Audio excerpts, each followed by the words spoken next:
Donc la question du deuxième siècle comme mystery turn se pose moins pour les sources chrétiennes, parce que depuis le deuxième siècle, le lexique mystérique est rentré dans la fabrique du vocabulaire religieux chrétien pour définir non seulement l'ensemble des rites et des doctrines des chrétiens, mais aussi des formes de culte plus spécifiques comme l'Eucharistie et le baptême.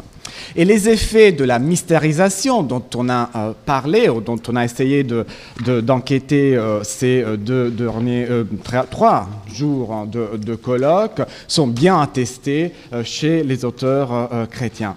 Alors, ma communication se propose de comprendre comment se construit le rapport entre les mystères grecs et romains, les mystères traditionnels, et les nouveaux mystères chrétiens, en posant une question précise, c'est-à-dire la diffusion du lexique mystérique chez les auteurs chrétiens est-elle le simple effet de la koiné culturelle du monde romain, ou s'agit-il d'une véritable compétition sur le terrain, donc compétition entre païens et chrétiens?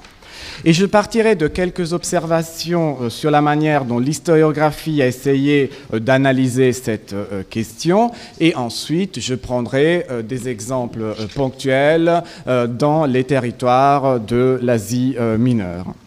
Donc, nous le savons tous, la question des rapports entre mystère païen et mystère chrétien est très ancienne. Elle peut remonter au moins au XVIIe siècle si on prend comme point de départ la querelle entre le protestant Isaac Casaubon et le catholique Baronius.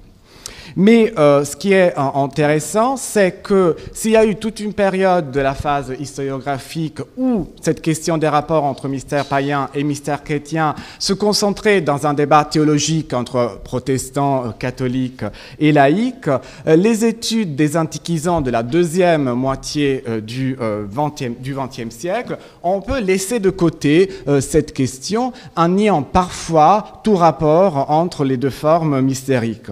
Il suffit de citer le livre de Burckert, dont on a parlé plusieurs fois. Dans le livre de Burckert, il n'y a aucune section où la question des rapports entre mystère païen et mystère chrétien est abordée, et il dit clairement qu'il n'y a pas de preuve que des passages du Nouveau Testament soient dérivés directement des mystères païens, et je pense qu'il a tout à fait raison.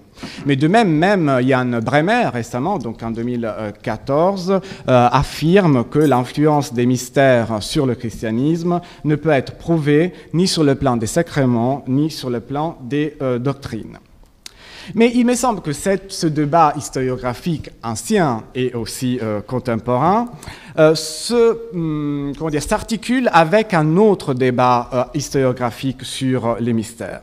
C'est-à-dire qu'on s'est servi des mystères pour prouver ou pour essayer de fonder l'idée d'une spiritualisation des religions traditionnelles. Nous savons aussi que Franz Cumont, dans son ouvrage sur les religions orientales, disait que toutes les dévotions venues du Levant ont pris la forme de mystère. Et cette affirmation de Cumont avait deux conséquences particulières.